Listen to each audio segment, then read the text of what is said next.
Como tudo começou? Irmão, como é que despertou você a fazer musculação, atividade física? Você já praticou algum esporte antes? Você era gordinho, você era magrinho? Como é um pouco da sua história lá do início? Aquele Fábio com 10, 12, 15 anos aí. Eu, com 15 anos de idade, né, eu tive um problema de saúde. Antes eu jogava futebol, né, tava tentando entrar no futebol e aí tive uma lesão na perna, né, praticando o esporte, o futebol no caso. E aí, a partir disso, eu tive que fazer uma cirurgia, fiquei afastado e perdi muita massa muscular na perna. E por isso tive que entrar na musculação para poder recuperar essa massa muscular.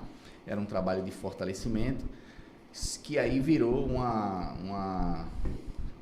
acabou virando o meu vício, né, de musculação, né, de querer construir um físico, né, baseado nos nossos ídolos da época, que eram os atores dos filmes de ação, né, da época, o Arnold Schwarzenegger. Década de 80 ali, né? Isso, que foi um campeão aí absoluto no fisiculturismo e que era a nossa referência. Então eu tive referência dentro da minha família também, com os meus tios, o meu pai também era praticante de musculação. E aí com 15 anos foi o pontapé e não parei mais. Continuei fazendo musculação até que em 2016 eu fiz a minha primeira competição, né? Fiz a minha estreia dentro do fisiculturismo.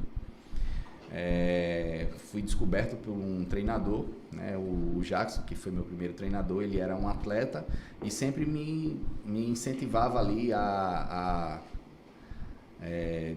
dizendo que eu tinha potencial e que eu poderia, sim, disputar uma competição. E a partir daí, em 2016, eu fiz a minha estreia e não parei mais, né? Venho conquistando vários títulos, e depois que em 2020 eu entrei para... Foi a pandemia ali. Foi, em meio à pandemia ainda, já no finalzinho da pandemia, né? Tava ali já... Abrindo algumas coisas e tal. Isso. Já estava naquela flexibilização da pandemia. Foi quando eu entrei na NPC, que é coligada com a IFBB Pro, Liga Pro dos Atletas. E aí fiz a minha estreia lá em Recife e venho competindo desde então por essa federação, né? Fui campeão lá como estreante e aqui em Maceió, né, conquistei os maiores títulos que tem aqui, né, dentro da minha categoria e campeão overall também. Show. Fábio, a pergunta que eu tenho para lhe fazer é o seguinte: você tinha algum preconceito com usar sunga ou algo do tipo naquele tempo? Tinha demais. O que você pensava? Bom, primeiro que a sunga parece uma calcinha, né? Então, o negócio é pequenininho. E aí tem aquela chacota, o cara fisiculturista tem um pinto pequeno, tá usando uma calcinha, aquela coisa toda. Então isso foi até interessante, porque na minha primeira competição, quando eu entrei lá no backstage, que é o local onde ficam os atletas se preparando antes num pré-palco ali, e eu cheio de vergonha, poxa, vou tirar é a primeira vez aqui, vou tirar a sunga, vou ficar só de sunga. E aí naquele momento ali, eu tirei a calça, fiquei só de sunga, né, todo encolhidinho no canto e observando os outros atletas. E quando eu me dei conta, eu vi que cada um estava mais preocupado com o seu trabalho, ninguém estava olhando para ninguém, todo mundo estava concentrado ali em subir no palco e fazer sua apresentação. Então foi bem tranquilizante assim para mim, poxa, ninguém está olhando para mim, então... E aí quando eu me vi, eu já estava cocorado no chão, ajudando outras pessoas, ajudando a pintar, as mulheres que estavam lá, uns colegas ali conversando e tudo. E aí quebrei essa timidez, assim, essa vergonha. Hoje em dia, para mim, é muito tranquilo. Você tocou num assunto interessante, que é o tamanho da sunga. E dependendo da categoria, esse tamanho muda? Como é que é? Porque não é uma sunga que a gente frequentemente usa na praia, não, né? Pelo menos eu uso uma sunga mais larga, assim.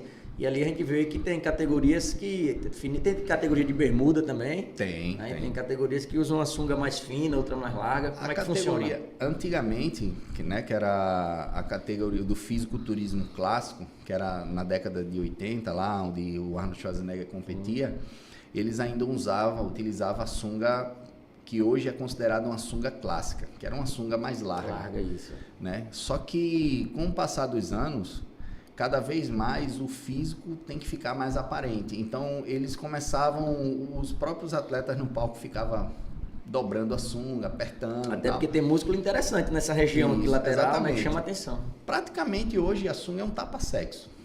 Mas para que o cara, já que o cara não pode ficar nu, né? Ele vai ter que ficar com o mínimo de roupa possível. Eu vejo, principalmente Fabão, aquela região do glúteos, tem atleta que deixa mais cavada a sunga ali, né? Isso, exatamente. Para mostrar de repente hoje um nível de condicionamento físico em cima do palco ele é muito grande. Então, assim, hoje um glúteo muito fibrado, muito definido, ele é um desempate.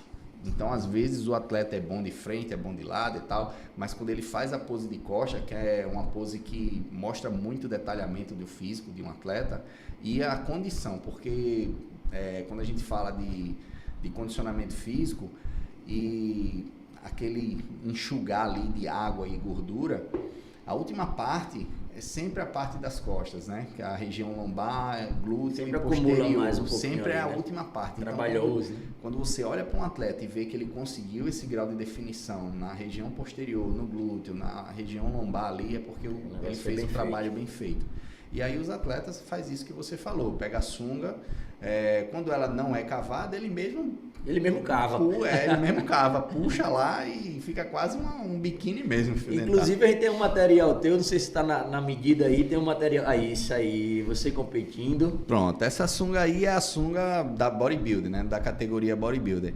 A categoria clássica, ela já é uma sunga. No caso dessa categoria bodybuilder, a pessoa pode utilizar a cor que ela quiser na sunga. Não tem limite disso. Já na categoria Classic, não. A Classic é a sunga preta, tem que ser preta, é padrão. E ela tem as laterais um pouquinho mais largas. A categoria que você tem mais conforto em participar, em competir, qual é a categoria que você tem mais conforto em botar um shape e competir assim? Pô, essa categoria eu tô bem. Olha, hoje eu não tenho a preferência. Eu gosto da Classic pela facilidade numa preparação, de não ter que crescer tanto. Por exemplo, a bodybuilder, que é essa categoria aí, se eu quiser continuar nela, eu vou ter que comer muito mais, eu vou ter que me sujeitar a muito mais esforço para manter o físico com muito mais volume. E a categoria clássica a gente consegue o meio termo. Eu posso ter um físico de competição e conviver muito bem com ele. A gente acaba que quando quer ganhar muito volume, a gente também traz algumas dificuldades para a nossa vida. A gente fica ruim de locomoção, é difícil calçar um tênis, para dormir não é muito até bom. Até para pegar um voo, eu acho, né? Tem que ter dificuldade, né? Ronca demais durante a noite. Então, são coisas que a gente acaba se sacrificando quando vai para uma categoria dessa. Na bodybuilding. E na Classic já é mais tranquilo. A Classic para a galera que não sabe, me corrija se eu estiver errado, que é a categoria de Ramondino, do Ciban, né? Essa é a Classic. Isso, é a categoria Classic. Essa que você sente confortável de manter o peso, a preparação você acha melhor? É melhor, mais tranquila, mais suave. Porque assim, na época, o Arnold Schwarzenegger, essa categoria Classic, ela surgiu porque para resgatar o físico mais clássico, que era aquele tempo lá do Arnold Schwarzenegger. Isso. Era um shape mais simétrico, mais slim, né? Um físico que não precisava de tanto volume, né? Os caras eram grandes, mas assim, veio a era freak, né? Que é o extremo do físico, o máximo de volume, e às vezes acaba sacrificando um pouco a definição. Eu muito com o Marcos Ruhl, né, também. Aí tem inúmeros atletas aí gigantes. O Marco Ruhl, que é um alemão, tem o Dorian Yates, que seguiu ganhando várias competições, até chegar o Ronnie Coleman, né, que dominou o cenário durante anos. Se eu não me engano, foram 8 títulos. 8 títulos. 8 títulos do Mr. Olímpia. Uma coisa que me chama a atenção desses atletas que você falou, de alguns deles, no seu caso não, tô vendo ali, tá de boa. Mas a parede abdominal de alguns caras eu vejo que é muito, muito pra frente, como se fosse estufada, assim, aquela barriga. Isso se deve muito à quantidade de comida que esses atletas né, comem. E hoje a gente aprendeu já a ter um controle maior da região abdominal, fazendo alguns exercícios, o vácuo, manobra de brace, que é a respiração, mantendo o abdômen ali sempre para dentro. E o vácuo também, né? Porque na categoria Classic, hoje ela é meio que um pré-requisito. Todo atleta tem que fazer o vácuo. Tá. Se ele Na hora lá em cima vácuo, do palco tem que fazer um momento, tem um momento do vácuo. Tem um momento do vácuo. Não que seja assim, é o vácuo, mas no duplo bíceps, o atleta ele já puxa o vácuo ali, segura, mostra que ele está bem condicionado, porque o atleta que puxa, às vezes o vácuo ele não consegue segurar, ele não está condicionado, ele solta rápido. E outra coisa também, essa questão do estômago muito dilatado, eu uso durante muito tempo do GH. O GH ele é um hormônio do crescimento e ele cresce todos os tecidos do nosso corpo. Tecido ósseo, tecido mole, fibroso, tudo. Então, assim, nossa parte do estômago, intestino, ele acaba aumentando de tamanho também. E aí, alguns atletas desenvolvem o que chama de palomboísmo, né? Aquele abdômen super dilatado. E aí acaba ficando feio. Acontece, a gente vê às vezes em competições. Não, até a gente mesmo, quando a gente faz essa pose aqui, que é o duplo bíceps, a expansão de frente, a gente bota o abdômen lá pra dentro. Quando a gente tá de costas, a gente já muda a pose e o abdômen a gente já relaxa, não fica contraído. E não é qualquer pose, você ensaia todo o passo a passo ali, né? Você tem quanto tempo para fazer todas as poses? As poses, ela tem as poses compulsórias, que são as poses obrigatórias. A gente faz uns quartos de volta, de frente, semi-relaxado, lateral, de costas. E aí vem o duplo bíceps, expansão, peito, tríceps, costa. E aí depois disso... Tem uma lógica? Tem. É uma sequência. Os quartos de volta, ele vai seguindo o sentido horário. Você fica de frente, faz o semi-relaxado, que é como se fosse o duplo bíceps, só que sem a mão na cintura. A expansão sem a mão na cintura. Você fica como se fosse semi-relaxado, por isso que chama semi-relaxado. Você não está contraído, mas também não está relaxado totalmente. Você fica armado. E aí depois ele pede na lateral, quarto de volta, e você vai dando esse giro no sentido horário. Quando você termina os quartos de volta, aí ele chama as poses, que é duplo bíceps, expansão de dorsal, peito melhor lado, tríceps melhor lado. Quando fala melhor você lado, que escolhe. O atleta escolhe o melhor lado dele. No meu caso, se você até reparar aqui, você vê que na foto, o meu lado esquerdo, o braço é muito maior do que o direito. Ele é bem mais hipertrofiado. O tatuado, Isso. né? A perna esquerda também é maior. Mas na minha cabeça, o cara que tem tatuagem leva desvantagem.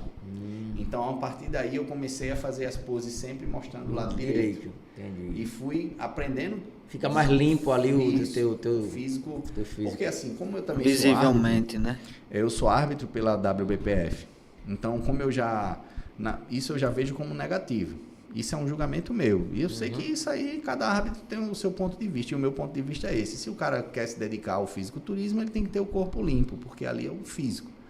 Né? O nome do esporte já diz, é fisiculturismo. Então, o cara que tem muita tatuagem, eu já vou despontuar ele por isso. Um critério de desempate para mim é tatuagem. Entendi. Mesmo que se tiver uma condição muito absurda assim de condição, incontestável, o cara vai ter que ganhar. Mas numa condição de empate, tatuagem... Empate seria...